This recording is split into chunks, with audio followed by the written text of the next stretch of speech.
Good afternoon, welcome to VANIK-IAS, and we will discuss current affair of 24th May. First we will discuss the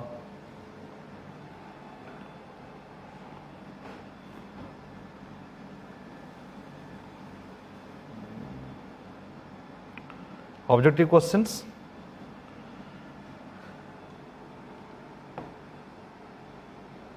Okay.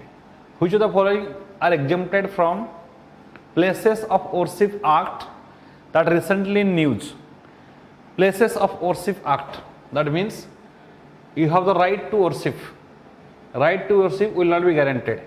This is the Ram Janmabhoomi Babari Masjid case. Yes, this is right. Ram Janmabhoomi Babari Masjid case. Any places of worship that qualify as archaeological sites covered under Ancient Monuments and Archaeological Sites and Remains Act of 1958.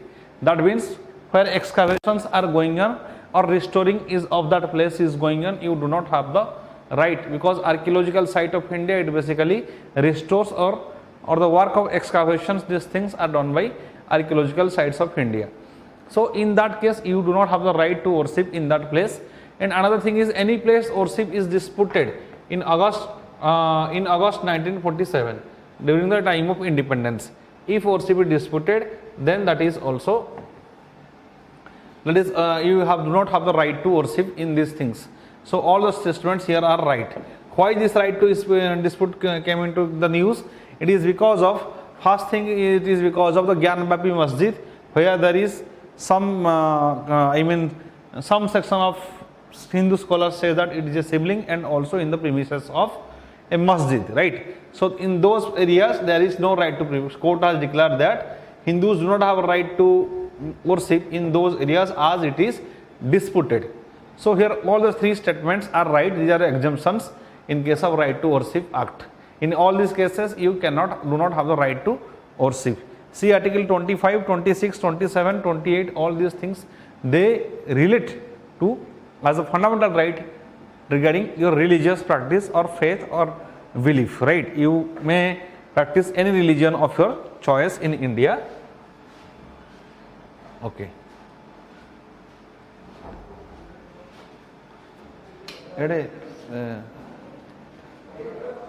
Just wait a second. एटी पेन टा दिया जाए नहीं, pen टा दिया है ना, पेन टा दिया है नहीं, ये पेन टा एपिक पेन टा दिया जाए नहीं, sorry.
Of depreciation of rupee.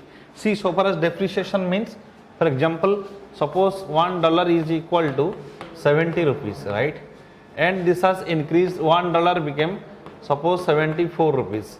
Then we can say that depreciation happens. This is depreciation, right? That means the value of rupees declined, or rupee become weak. This is called as depreciation. There is two terms, one is depreciation, another is devaluation. What is the difference between depreciation and devaluation? In case of fixed currency exchange regime, that means when it is decided by the RBI that this will be the exchange rate. There was a time before our LPG reforms, there we have fixed exchange rate regime. That means RBI was deciding how much to keep the exchange rate. Like at present day in China, China is deciding its value of currency, right? So RBI was deciding it, and that was and devaluation. In that case, suppose RBI earlier there was 70 rupees and now it is made to 74 rupees, it will be called devaluation. So in case of fixed exchange rate regime, when RBI was deciding the exchange rate, then the term is devaluation. When there is demand and supply, when the rupee becomes weak or strong according to demand and supply, in that case we call it as depreciation. So this is a definition between devaluation and depreciation. At present we are using depreciation because this is the exchange rate is based on demand and supply of dollar and rupees. Okay, so when the price of $1 equals 70 rupees change to 74 rupees, we will call it as depreciation. So in case of depreciation, what happens actually? Exports, first statement will see increases current account deficit. Yes, it increases current account deficit in case of India. Why? In case it will not increase the current account deficit in case of China. It will increase the current account deficit in case of India. Why? Because our import is more as compared to export. As import is more as compared to export in case of India. That is why increasing current account deficit. How? For example, earlier somebody was exporting. As import is more, that means somebody have to import in dollar, right? The person who is importing, he has to pay 74 rupees for $1 in the second case. Earlier he was paying 70 rupees for $1. Now they have to pay 74 rupees for $1. So this is not good for importers. So depreciation rupee is not good for importers, but it is good for exporters. How? Earlier somebody was earning suppose $1 from foreign exchange. Now he was getting 70 rupees. Now that person will earn $1 in foreign exchange market, but he will get 74 rupees. So depreciation is good for exporters, bad for importers in case of India, right? In case of India, it is good for exporters. When rupee becomes weak, exports increases, but it is bad for importers. So okay, as India import is more, as India's import is more than export, that's why our current account deficit increases. Current account deficit is simply export minus import, it increases. So because our import is more and depreciation rupee is not good for importers, it harms the importers. So statement 1 is right. Second, oil become more costly. Yes, oil become more costly because earlier suppose oil price was $1, suppose price of oil was 70 rupees. Now you have to pay 74 rupees. Suppose at $1 you are getting at $1 there is oil prices, and earlier you was paying 70 rupees. Now you have to pay 74 rupees. So this is oil price become costly. This is right. Then attract more investment from abroad. Attract more investment from abroad. Okay, we will see this option. When investment comes, what will happen? Depreciation of rupee. When investment comes,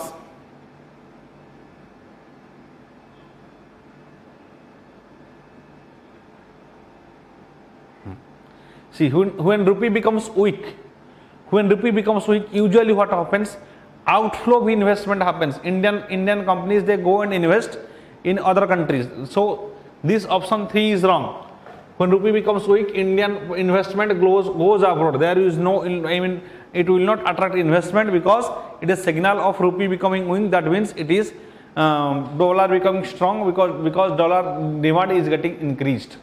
In that case, generally what happens? Outflow of money, because if demand of inflow will increase. For example, if investment it will attract investment, then demand of rupee will increase. Then rupee will not become weak. Rupee will become strong. So when rupee becomes weak, that means that the demand of dollar is more. When demand of dollar is more, generally when people go and invest in other countries. So that takes away investment from India to other countries. Export-oriented companies suffer. No, export gains by depreciation of rupee. Exports always gain by depreciation of rupee. Those who are import-oriented companies, they suffer. So 1 and 2 options are right here. This is regarding depreciation. Depreciation, I have said that these are related to in case of free exchange rate regime. When RBI do not decide the exchange rate, it is based on demand and supply of dollar and rupees. Okay. With reference to reservation, consider the following statements. Indra Sonicus, remember Indra Sonicus is the most famous case regarding reservation. Supreme Court has given various verdicts regarding reservation in Indra Sonicus versus Union of India 1992. Supreme Court has upheld the 50% ceiling on reservation. It said that no state government or no government can give more than 100%, more than 50% of reservation. Right? Out of 100 seats, maximum 50% of reservation can be given. But except in certain extraordinary cases, it cannot be given. So this is right statement, right? In Indra Sawni case, there is no reservation for OBCs in Lakshadweep, Tripura, Meghalaya, and Mizoram and Arunachal Pradesh. Lakshadweep, Tripura, Meghalaya, Mizoram, and Arunachal Pradesh. These are majorly tribal. Tribal states. So there is no reservation of OBCs. This is right. There is no separate political reservation for OBCs in state legislature or local bodies. Yes, only the scheduled tribes and scheduled castes, they are provided reservation in the legislature. There is no separate reservation for OBCs in the state legislature and state bodies because they are already dominant so far as political field is concerned, right? So far as politics is concerned, OBCs are the most dominant caste among all others. That's why they are not given separate political reservations. So 1, 2, 3, they are not underrepresented, they are overrepresented. So 1, 2, 3, all the options are right regarding Indra Sawni case, which is related to reservation. Okay.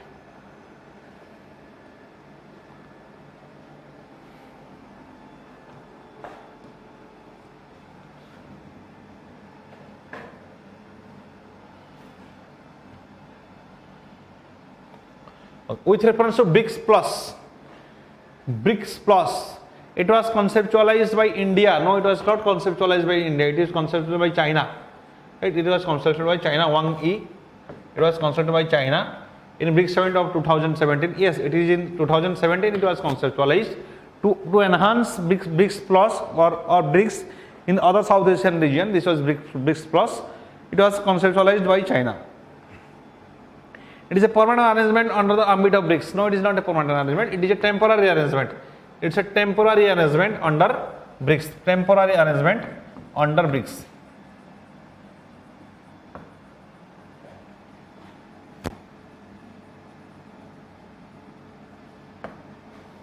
Temporary arrangement under BRICS. So 1 and 2 answers are, so both are wrong. So here both are wrong because it is constituted by China and it is a temporary arrangement. So neither 1 nor 2 are the correct answer. Next question.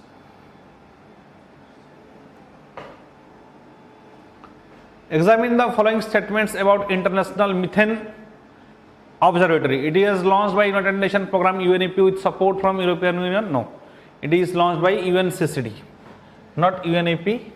UNCCD. It has launched with cooperation for European Union. That is International Methane Emission Observatory. It will focus on methane emissions from major emitting sectors like agriculture and waste only. See, where only means this is wrong, right? So this is it is methane emitting sectors, that is from petroleum, right? It will focus on petroleum sources and also agriculture and waste, right? Then it is also monitor commitments made by countries in the global methane pledge. Global methane pledge, those who have contributed, because methane is a very potential greenhouse gas which has huge potential regarding to create global warming. So that is various countries has promised regarding reducing of methane emission. So here so first statement is wrong and second statement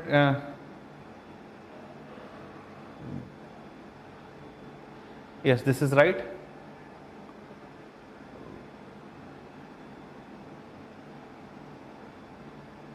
Two will be wrong. See, sorry. There is a little mistake. This is wrong. Yes, this is. It was statements are correct. So here only this is United Nations Environmental Program with European Union plus yes. Also monitor the commitments made by countries in the global methane pledge. So 1 and 3 options will be right. So D is the answer. It's not UNCCD, this is UNEP. UNEP and this and it will focus on petroleum, those sources which are petroleum sources which are generating methane, and agriculture sources and waste. So this is regarding International Methane Emission Observatory. Next,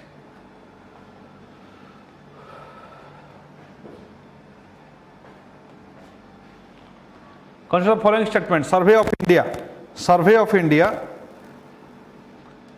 it functions under Ministry of Arts Science. No, it is for Survey of India, Ministry of Science and Technology. This is wrong. The primary responsibility of Survey of India is to maintain topographically map coverage on various scales like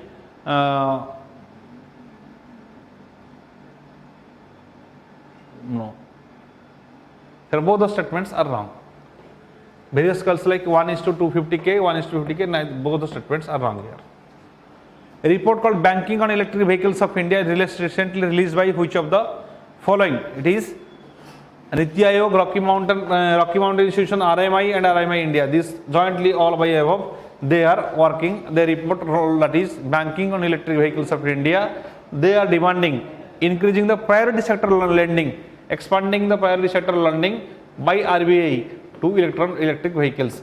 A certain section of the banking capital would need to be given to priority sectors. That is agriculture, education. These are called. They are coming under priority sector. So government is requesting the RBI, this Banking Electric Vehicles India report, this is requesting RBI to include electric vehicles in the priority sector lending so that the manufacturers will get some easily credit. They will get easy credit for manufacturing. Right. Next, consider the following statements regarding Citizenship Amendment Bill. The amendment asks foreign migrants on 6 religious community from Bangladesh, Bhutan, Pakistan. No, they are from Afghanistan. Then from there is also Afghanistan. Bhutan is not there. Right? Afghanistan is also there. So first statement is wrong. They do not apply to 6 scheduled states of constitution. Yes, this is right. They do not apply to 6 scheduled state of constitution. So 2 is right. That is ATMM state: Assam, Tripura, Assam, ATMM state: Assam, Tripura. These are the 6 scheduled states: Tripura, Meghalaya,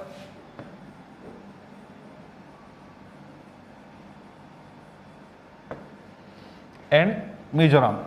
These states, as there is huge number of tribals in these states, so there is autonomous district councils, right? They will govern themselves. Autonomous district councils, so they govern themselves. That's why B is your right answer, right? In these states, because of the significant population of tribal population, the Citizenship Amendment Act is not applied. Next, consider the following statement with reference to census 2021. A person aged 12 and above who can read and write. Now, according to census 2021, the 11 of the definition of literate is given. It is not 12 years. It is 7 years. 12 years is wrong. It's 7 years. Anybody who is above 7 years and who can read and write any language can be called as literate. A person who can only read, cannot write, is not literate. Yes, it is right. Both you have to read, write, and understand a language, right? Any language, then you can be called as literate. So here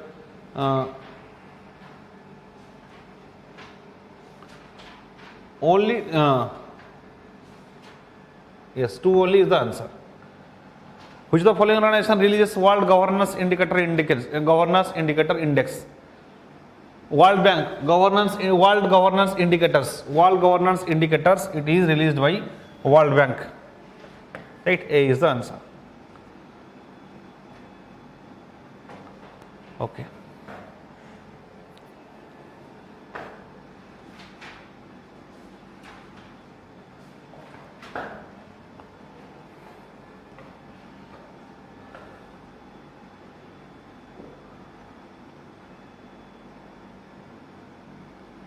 Okay, we'll discuss some prelims facts, then we'll discuss main topic. Straight.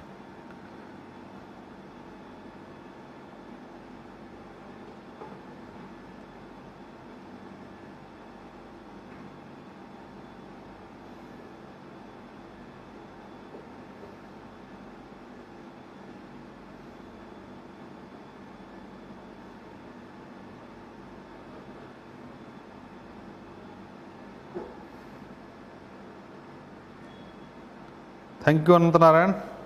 Good afternoon, Madhusudan Baski. Okay.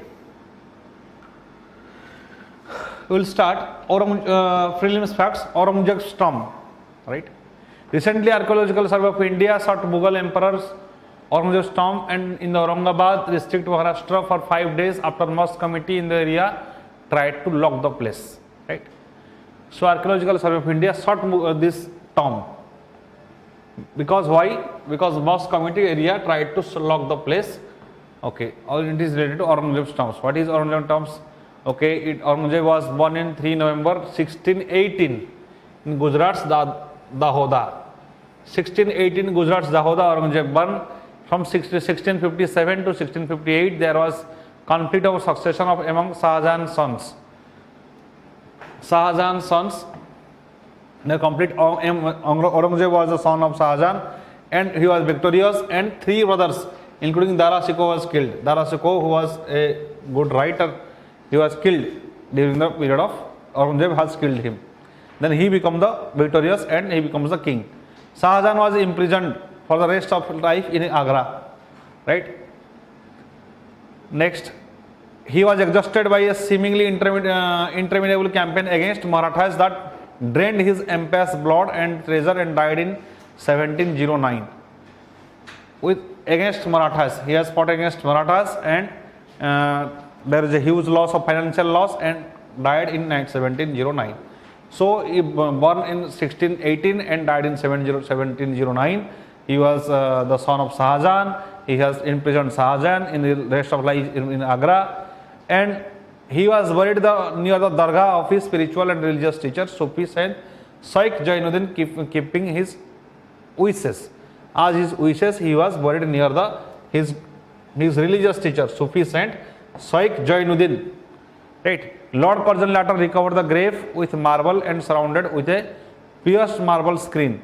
The tomb is plain, brilliantly whitewashed structure with large arcaded courtyard in the typical mix of Islamic and Rajasthani architecture. See, both Rajasthani architecture are included. So, Aurangzeb born in 1618 in Gujarat and he was the son of Shahjahan. He was killed all his 3 brothers and become victorious, become the king, and he has fought with Marathas, and in 1709 he died. He was buried near his religious teacher Sufi Saint Shaikh Jainuddin, and also the Aurangzeb tomb, it is a mix of Islamic and Rajasthani architecture. Right. Okay. Next.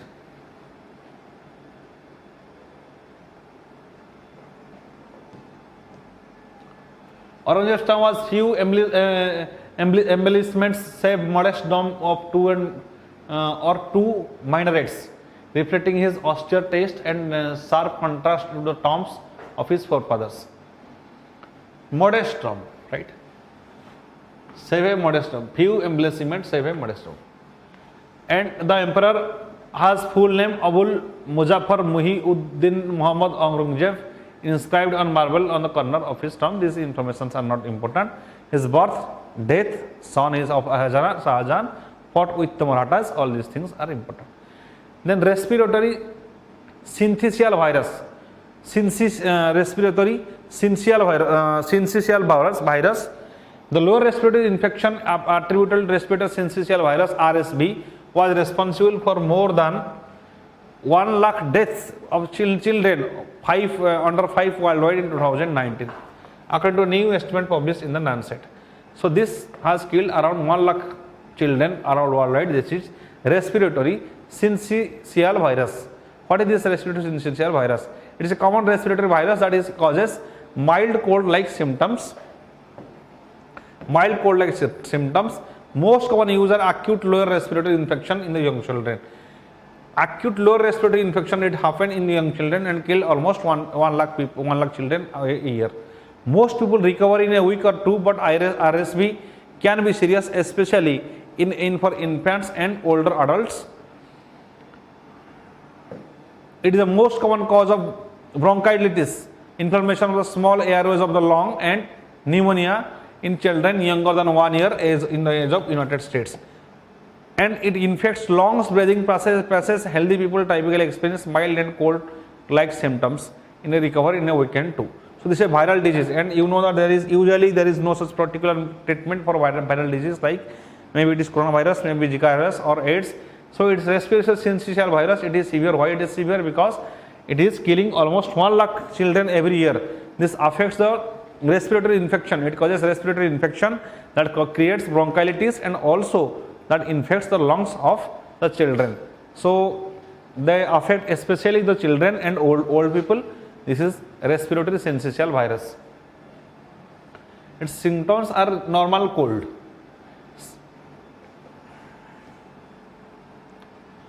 World governance indicators. Recently government flagged a low score in the World Governance Index. World Governance Index low score. The World Governance Indicators project reports aggregate and individual governance indicators for over 200 countries and territories over the period of 1996 to 6 dimensions of governance. Right. Okay, what are those 6 dimensions of governance? One is voice and accountability. That means whatever the government is doing, whether they are accountable, how much they are accountable to the people, whether they are doing it like a dictator or authoritarian. That is, one is voice and accountability, whether accountability is increasing or decreasing, right? Another thing is political stability and absence of violence and terrorism. Political stability, how much political stability is there in the country, and how much violence and terrorism acts. All these things also depend regarding governance, because if violence happens, that is a law and order, is a state subject, and the states are responsible for it, because they are, especially when we call as violence, it is because of organized violence. All this type of violence is organized. Regionally they are organized. Crime is not organized in certain cases. Crime is done by certain individuals, but many types of violence, these are organized. And when somebody organizes a violence, they know that they have the support from the political power. Without the support from the state, without the support from the government, it is very difficult to create a organized violence or organized crime, right? That's why whenever it is done, it is done in the support of the government. Then government ineffectiveness, right? Whether there is effectiveness of government regarding governance or not, whether the benefits are reaching the ground or not, how much the schemes are properly implemented or not, all these things depend on government effectiveness. Then regulatory quality. Regulator means regulation. Government is regulating in so far as in case of economy, government acts as a regulator. How much it regulates the economy properly or not, because government should be, in the present time, in the system of capitalism or privatization, government should act as a regulator to facilitate, just to facilitate, not to dictate, to facilitate the business. So how it is regulatory quality is also is a parameter. Then rule of law, how much law is respected. For example, at present time in India, there is many type of misuse of Sedition Act many times by the state governments, and some laws are some things there is also everything is politicized and polarized between left and right. All the things are polarized and has risen on control of corruption. How much corruption is reduced. All these things depend on the world governance indicators, where India has performed poor, right? Okay. Next.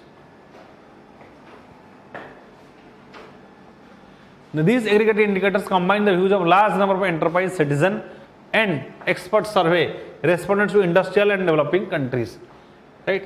So it has taken from, these views are taken from large enterprise, citizens and expert survey. In this regard, India's World Governance Index score, it is much below the BBB median and all the 6 indicators. It is below the median, right?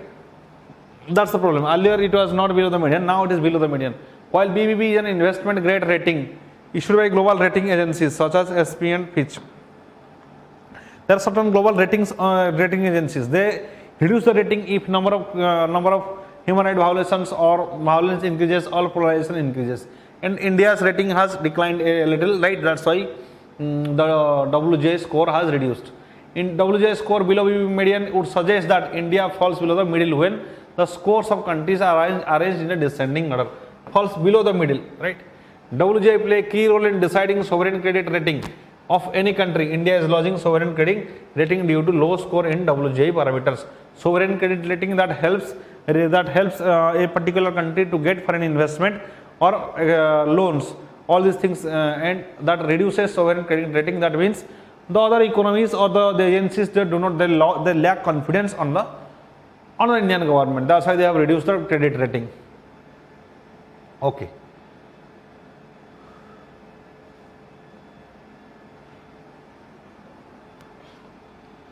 There is another factor. Now recently our press freedom index, India's press freedom index from report RSF organization, it is 150.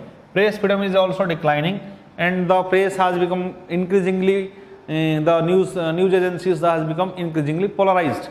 Polarized means some becomes extremely left and some become extremely right. These are the problems that is regarding the press, and when press becomes like that, obviously that affects the masses, right? All the things are interlinked.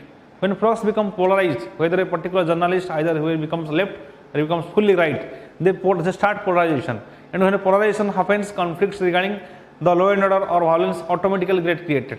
So all these factors, combined factor, lead to decline of the law and order situation or perception of certain agencies, international agencies, that lead to decrease of the rating, and that will lead to decline of trust of various agencies on India.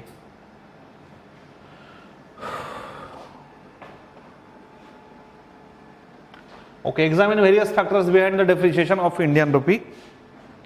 Depreciation of Indian rupee and the impact on the Indian economy. What measures required to counter the depreciation?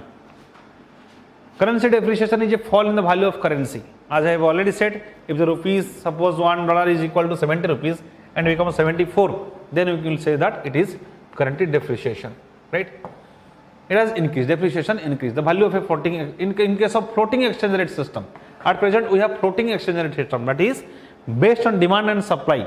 If when the demand of dollar increases, then rupee becomes weak. When demand of rupee increases, then rupee becomes strong.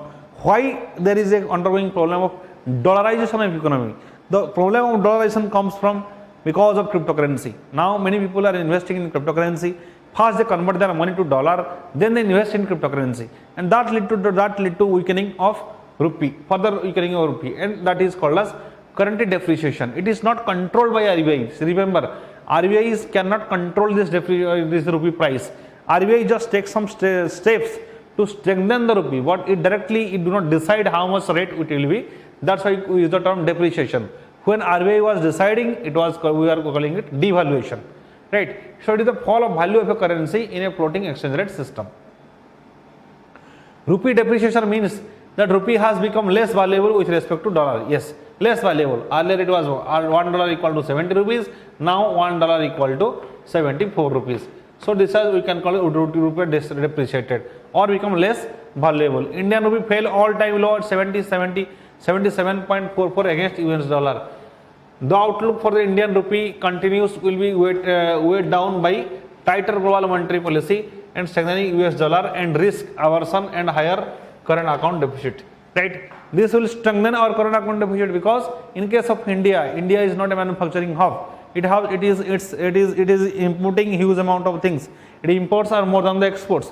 When imports are more than the exports, then current account deficit will increase if depreciation happens. When imports are, in case of China, as exports are more than imports, that if depreciation happens, that means that will benefit the economy.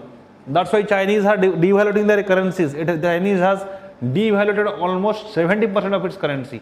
It is making its rupee weak and weak to promote the exports continuously, right? Because but that is an unsustainable way of the economy. That is not, economy is not stable when we decline the rupee consistently, right?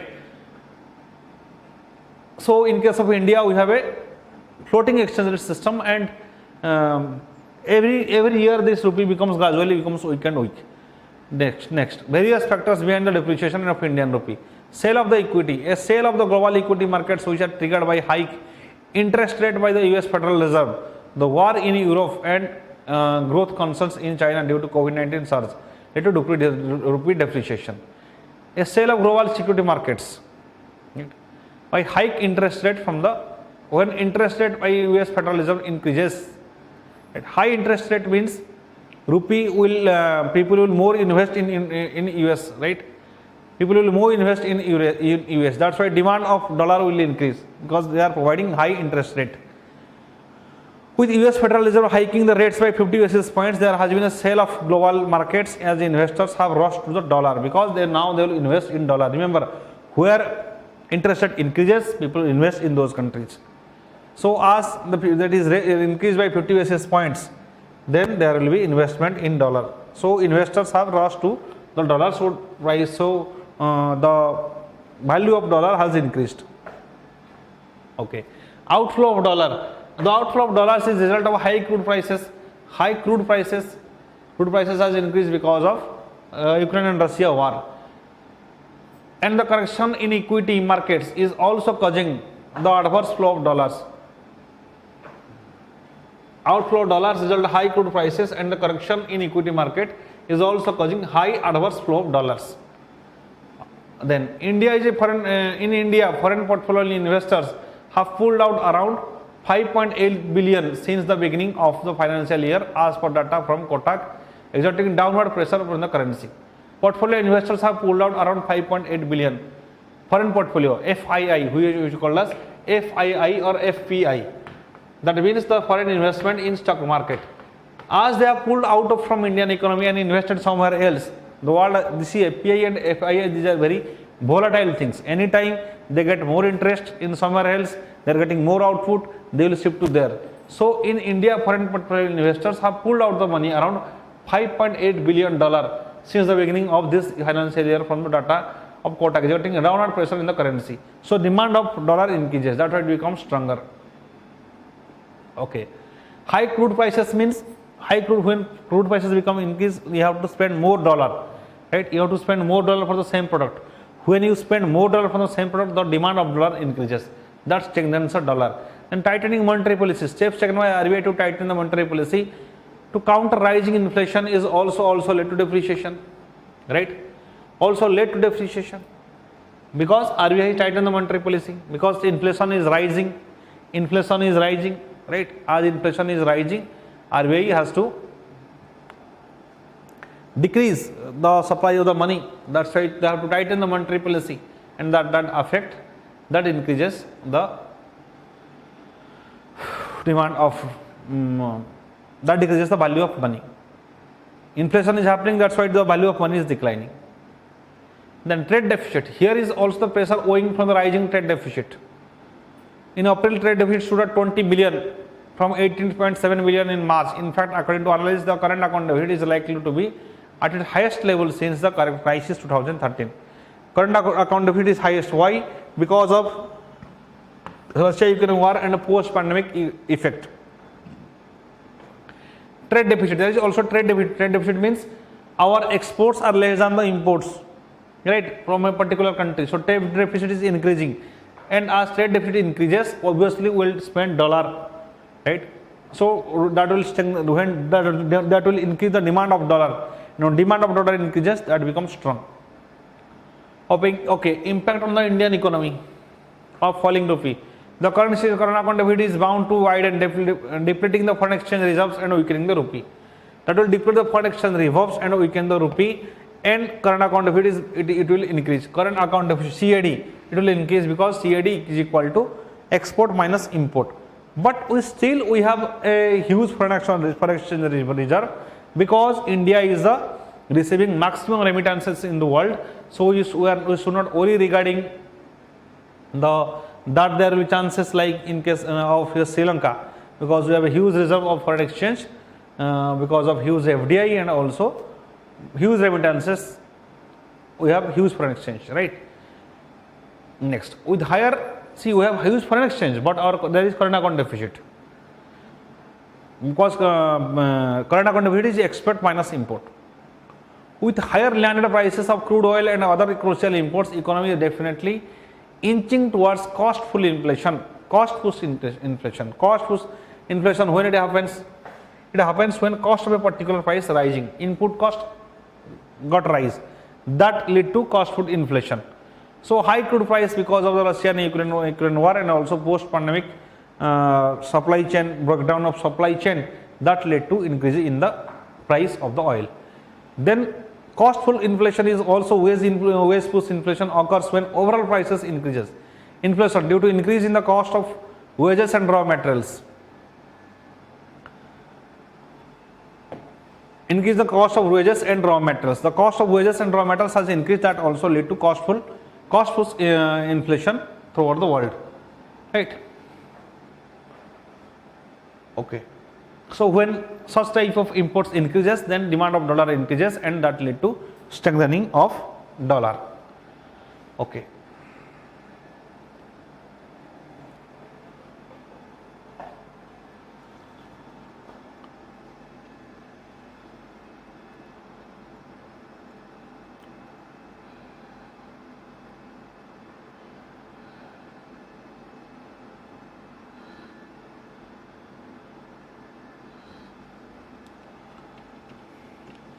Companies may not allow to fully pass the burden of high cost to consumers, which in turn affect the government dividend earnings, raising questions about budgetary fiscal deficit. Yes. Companies may not be allowed to fully pass on the burden of the high cost of food to the consumers, right? In case of, for example, what happens? For example, if fuel prices are increasing, government cannot increase all the companies cannot, transfer all the burden to the consumers. What happens? Recently government has reduced the excise duty. Why it has reduced excise duty? The reason is that the fuel prices are rising and there is popular discontent against the government. That's why government, and it also create hardship and create inflation. That's why government has to reduce the petrol price. If it is reducing the petroleum price because there is high price of crude oil, that what will happen? Ultimately there will be rise of fiscal deficit. Fiscal deficit means government has to maintain that expenditure, and how it will maintain? By taking loan, that is rising fiscal deficit. Depreciation in rupee is a double-edged sword with Reserve Bank of India. Weaker rupee should theoretically boost Indian exports. Theoretically it should give boost to Indian exports, but in an environment of uncertainty and weak global demand, fall in the Indian value of rupee no not translate to Indian exports, right? This is the problem. Although there is weaker rupee, that should strengthen our exports, but that is not getting strengthened. They are not strengthening our exports. Why? Because there is weak global demand. Because there is a economic crisis in the whole world. If you see the growth of China, it is less than 5%. In case of US, it is less than 4%. All the other economies, their annual growth is less than around 3%. In such a case, the global demand is weak global demand. And whenever there is global demand is weak, how can our export will increase? Inflation, it poses risk of imported inflation and may make it difficult for a central bank to maintain interest rate at a record low for longer, right? Interest, we cannot, to boost the economy, we cannot, reduce our interest rate more and more, because that will lead to inflation, because inflation is increasing. It has become almost 8.7% in April, and we should be between 4 to 6%. This is high inflation. So government cannot reduce the interest rate more and more, because government reduced interest rate. Why government reduced interest rate? Because if government will reduce the interest rate, then people will take more loan and they will invest, and there will be boost of economy. But the problem is that there is inflation. Even if government wants, it cannot make a low interest rate for a long time. India meets more than 2/3 of its domestic oil requirements through imports. Yes, more than 2/3 of our domestic oil requirements are imports. In this regard, I want to say that by 2050, 25 and 26, Government of India has planned to increase the national biofuel by the biofuel blending, right? Ethanol blending up to 20% to reduce this demand. That will happen in 2025 or 26. To reduce the demand of this fuel, to reduce the demand, government is targeting to make ethanol blending 20% by 2026 and 25 by 2025 and 26. India is also one of the top importers of edible oils. Yes, it is. We are importing around 60% of our edible oils, which are consuming from other countries. We are also developed we are planning to develop palm cultivation in northeastern states and the Jammu and northeastern state and Andaman Nicobar for production of edible oil. A weaker currency will further escalate import edible oil prices and lead to higher food inflation. Yes, imported edible prices because weaker currency, import will be costlier, that increases the edible price which is already in the shortage, and that lead to higher food inflation or headline inflation or WPI, that is food inflation is your CPI. Then measures required to counter the depreciation. Curbing imports of non-essential goods will lessen the demand of dollars. Curbing imports of non-essential goods, that will reduce the demand of dollars. Help in increasing the flow of dollars into the country, thus helps in control rupee depreciation. That will control rupee depreciation. Those things which are unnecessary, that should not be imported.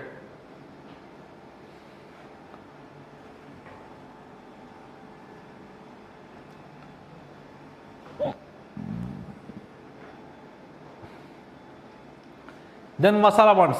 They are, what are masala bonds? They are rupee denominated bonds, right? They are directly paid to Indian currency. Masala bond is directly paid to Indian currency. If Indian borrowers issue more rupee denominated masala bonds, this would increase the liquidity in the market or increase the rupee stock against few currencies in the market, and that will help supporting the rupee. Right? Government can issue masala bonds, right? Rupee denominated bonds are masala bonds. So what will happen? The price of the in the market, that will increase the liquidity in the market and increase the rupee stock against few currencies. An external commercial borrowing is a type of loan of foreign currencies that made by resident non-resident lenders, thus easing the condition of external commercial borrowing, helps in receiving more loans in foreign currencies. What will happen? If we get more loans in foreign currencies, that will increase the demand of rupee, because that will come India in as rupee, and that will give a dollar to RBI, and also that will help to address our fiscal deficit concern. And with that money, we can make some infrastructure development so that our GDP will also rise. Reserve Bank of India has been intervening soft in the currency side. The fall in its foreign exchange reserves suggests that it is a case. It is intervening to soften the currency slide. This reduces the volatility in currency. Conclusion: considering that the rupee is overvalued, central bank should allow the currency to slide, allowing it to find its own level, intervening only to smoothen the excess volatility. Currency depreciation will act as an automatic stabilizer. Yes. How? When currency depreciation means, when depreciation of currency will happen automatically, it will be after some time it will be stagnant, right?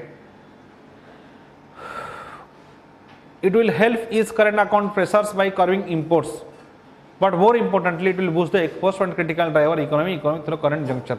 So this will increase our exports. This will boost our export. So this will, like an currency depreciation, the issue will be solved automatically, because it is a floating exchange reserve. When something becomes too costlier, right? For example, when tomato becomes too costlier, people will not buy it. So accordingly, what will happen? The demand of tomato will reduce. So when dollar becomes too costlier, people will not import, because then the import will automatically decline, and the rupee will, and the dollarization of economy or the demand of dollar will automatically reduce. So this demand supply balance, that will automatically going on, that will act like an automatic stabilizer, right? Okay.